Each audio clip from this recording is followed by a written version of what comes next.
বর্তমানে আপনি যে সুতির কাপড় পরেন সেটাও সেই সিন্ধু সভ্যতারই আবিষ্কার ছিল। বাকি পৃথিবীর থেকে ভৌগোলিকভাবে এতটা বিচ্ছিন্ন থাকার পরেও তারা কিভাবে এতটা উন্নত হতে সক্ষম হলো। আজ থেকে প্রায় ৪,৫০০ বছর আগে, যখন পৃথিবীর বেশিরভাগ মানুষই ছোট ছোট গোষ্ঠীতে বিভক্ত ছিল, যখন সবাই যাযাবরের মতো জীবন কাটাতো, তখনই ভারতীয় উপমহাদেশে গড়ে উঠেছিল এক সুবিশাল উন্নত সভ্যতা। এমন এক সভ্যতা যার নগর পরিকল্পনা আজকের দিনের আধুনিক শহরকেও হার মানায়, যাদের ছিল নিজস্ব ড্রেনেজ এবং ওয়াটার সাপ্লাই সিস্টেম, গণস্নানাগার, আন্তর্জাতিক বন্দর এবং এক রহস্যময় লিপি যার পাঠ উদ্ধার করা এখনো পর্যন্ত সম্ভব হয়নি। এটা একটা রহস্যময় চাদরে ঢাকা সিভিলাইজেশন যার নাম সিন্ধু সভ্যতা। কারা ছিল এই মানুষগুলো? কিভাবে কোনো রাজার নাম ছাড়াই তারা এই অবিশ্বাস্য সভ্যতা গড়ে তুলেছিল? এবং কেনই বা এত উন্নত হবার সত্ত্বেও এই সভ্যতা পুরোপুরিভাবে ধ্বংস হয়ে গিয়েছিল?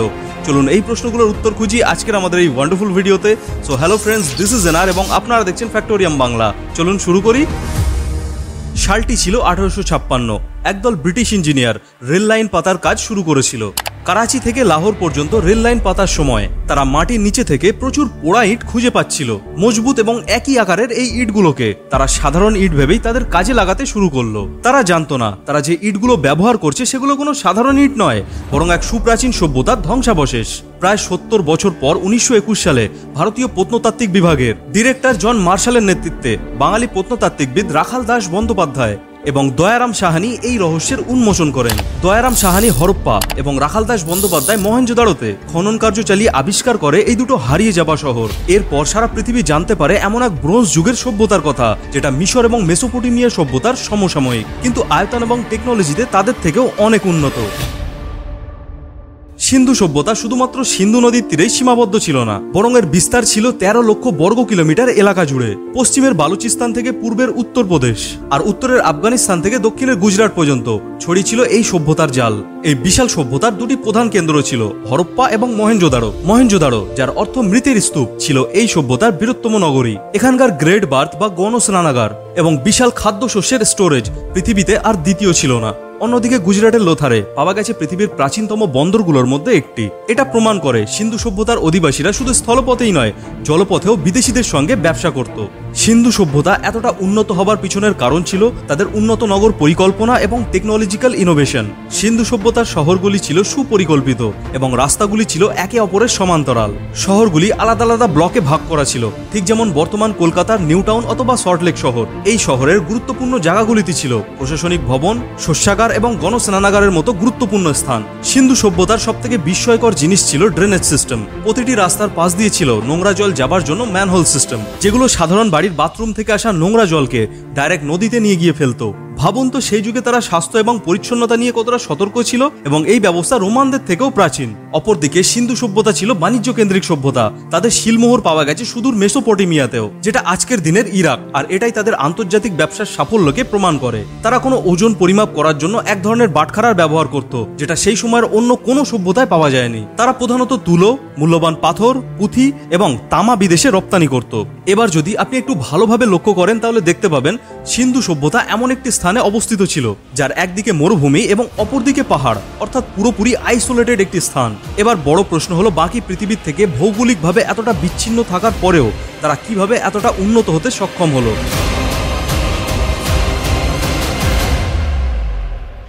হাজার হাজার বছর ধরে সিন্ধু এবং তার উপনদীর উর্বর পলিমাটি এই মানুষগুলোর খাবার এবং র মেটেরিয়ালের নিরাপত্তা দিয়েছে। এবং যেহেতু রিসোর্সেস অ্যাভেলেবেল ছিল, তাই তারা মডার্ন সিটি, টেকনোলজি এবং শিল্পের মতো বিষয়ে মনোযোগ দেবার সুযোগ পেয়েছিল। তারা অন্যদেরকে কপি করার পরিবর্তে নিজেদের প্রয়োজন অনুযায়ী টেকনোলজি ডেভেলপ করছিল। মানে একরকম ভাবে বলতে গেলে বর্তমান সারা বিশ্বের ইকোনমিকে যেভাবে আমেরিকা কন্ট্রোল করে তাদের টেকনোলজি এবং রিসোর্সের কারণে, সেভাবেই সেই সময়ের সিন্ধু সভ্যতা, যেটা প্রাচীন ভারতেরই একটি অংশ ছিল, নিজেরাই টেকনোলজিতে ডেভেলপড হয়ে সারা বিশ্বের ইকোনমিকে কন্ট্রোল করত। প্রত্নতাত্ত্বিক নিদর্শন থেকে আমরা তাদের জীবনযাত্রা সম্পর্কে কিছুটা ধারণা পাই। তারা ছিল মূলত কৃষিজীবী। গম, যব, মটর, তিল এবং তুলো চাষ করত। পশুপালনেরও প্রমাণ মেলে। গরু, মহিষ, ছাগল, ভেড়া ছিল তাদের গৃহপালিত পশু। বর্তমানে আপনি যে সুতির কাপড় পরেন সেটাও সেই সিন্ধু সভ্যতারই আবিষ্কার ছিল। সিন্ধু সভ্যতার অধিবাসীরাই সম্ভবত পৃথিবীতে প্রথম তুলোর চাষ শুরু করেছিল এবং সেই তুলো থেকে তৈরি সুতির কাপড়ই তারা পরত। নারী পুরুষ উভয়ই গয়না পরতে ভালোবাসত।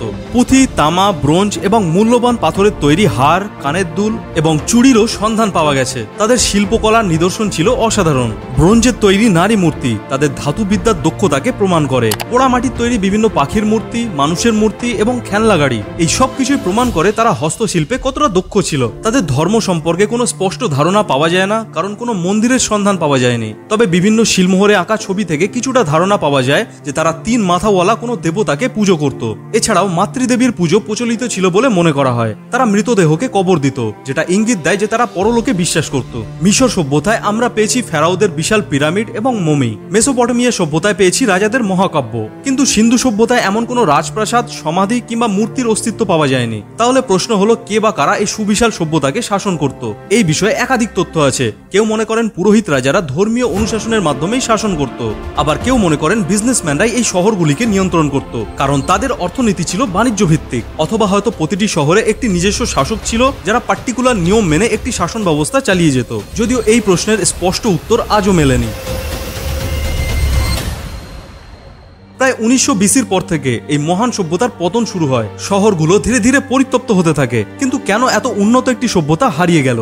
সবচেয়ে গ্রহণযোগ্য তথ্য হলো গ্লোবাল ওয়ার্মিং। সিন্ধু এবং তার উপনদীগুলো, বিশেষ করে সরস্বতী নদী, শুকিয়ে যেতে শুরু করে। মৌসুমী জলবায়ু তার দিক পরিবর্তন করে, যার ফলে বৃষ্টিপাত কমে যায় এবং কৃষি ব্যবস্থা ভেঙে পড়ে। কিছু প্রত্নতাত্ত্বিক প্রমাণ থেকে মনে করা হয় সিন্ধু নদীর বারবার ভয়াবহ বন্যা এবং বড় ভূমিকম্প শহরগুলিকে ধ্বংস করে দিয়েছিল। একটি পুরনো তথ্য অনুযায়ী মধ্য এশিয়া থেকে আসা আর্যদের আক্রমণে এই সভ্যতা ধ্বংস হয়ে গিয়েছিল। কিন্তু ব্যাপক যুদ্ধের কোনো প্রত্নতাত্ত্বিক প্রমাণ আজও মেলেনি। এই সবকিছুর মধ্যেই মহামারীটাকেও একটা লক্ষণীয় কারণ বলে মনে করা হয়, যার ফলে এত উন্নত একটা সিভিলাইজেশন পুরোপুরি শেষ হয়ে গিয়েছিল। আবার সম্ভবত কোনো একটি কারণ নয়, বরং একাধিক এই ধরনের কারণের জন্যই এই বিশাল সভ্যতার ধীরে ধীরে পতন হয়েছিল। মনে করা হয় সেই সময়ের মানুষেরা উর্বর জমির খোঁজে ছোট ছোট গ্রামে বিভক্ত হয়ে উত্তর এবং দক্ষিণ দিকে ছড়িয়ে পড়েছিল। সিন্ধু সভ্যতা হয়তো কালের গর্ভে হারিয়ে গেছে, কিন্তু তারা কি পুরোপুরি নিশ্চিহ্ন হয়ে গেছে? হয়তো না, কারণ তাদের সংস্কৃতি এবং সিস্টেম আজও আমাদের মধ্যে বয়ে চলেছে। তাদের ওজন এবং পরিমাপ ব্যবস্থা, গরুর গাড়ির ব্যবহার, শাসন ব্যবস্থা, পোশাক এবং কিছু ধর্মীয় প্রতীক আজও ভারতীয় সংস্কৃতিতে টিকে আছে। সিন্ধু সভ্যতা আমাদের সামনে এক বিরাট বিস্ময় এবং কিছু জরুরি শিক্ষা রেখে গেছে। তারা আমাদেরকে শিখিয়ে গেছে কিভাবে প্রকৃতির সঙ্গে ভারসাম্য রেখে নগর জীবন গড়ে তোলা যায়। তাদের রহস্যময় লিপি হয়তো একদিন পড়া সম্ভব হবে, আর সেদিন আমরা এই মহান মানুষগুলোর কথা তাদের নিজেদের মুখেই শুনতে পাবো। কিন্তু যতক্ষণ না সেই দিন আসে, এই সিন্ধু সভ্যতা এক নীরব মহাকাব্য হয়ে আমাদের মনের মানচিত্রে কৌতূহল জাগিয়ে যাবে। সিন্ধু সভ্যতার পতন কিভাবে হয়েছিল আপনি কি মনে করেন? কমেন্টে অবশ্যই জানাবেন। আমরা প্রচুর পরিশ্রম করে এই ধরনের এডুকেশনাল ভিডিও আপনাদের সামনে নিয়ে আসি, এবং আমরা জানি এই ধরনের ভিডিও অনেকেই ধৈর্য ধরে দেখতে পারে না। কিন্তু আমরা মনে করি আমাদের এই ধরনের ভিডিও থেকে আপনারা সেই সব জিনিস জানতে পারবেন যেটা হয়তো আপনি আগে জানতেন না, এবং জীবনে কোনো না কোনো সময় এই নলেজগুলো আপনার কাজে লাগবে। তাই এই ধরনের ভিডিও আরো দেখার জন্য আমাদের চ্যানেলকে সাবস্ক্রাইব করে আমাদেরকে আরো উৎসাহিত দিন। ধন্যবাদ।